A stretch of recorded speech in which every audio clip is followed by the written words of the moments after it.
Барабанщик болот окшойт.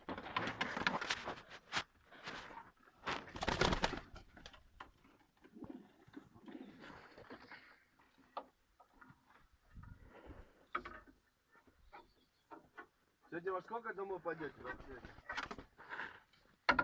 5 tane ötken de tamam. Gidiyor karıp gidiyor.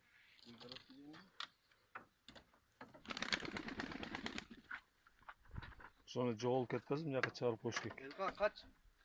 Elka lan o kaptar geliydi. Kaç. Kaç da. Nasıl oluyor? O kaptar giyip etti mi adamın bana? Evet, bunlar kaptar. Bakıyor.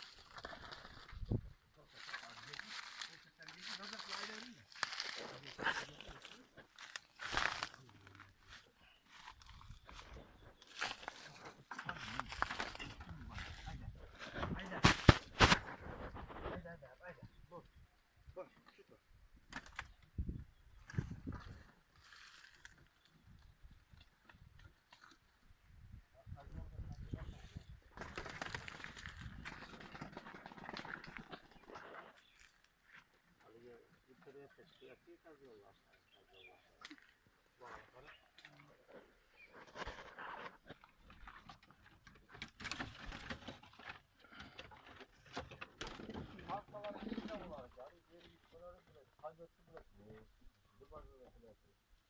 Bu da evde oldu.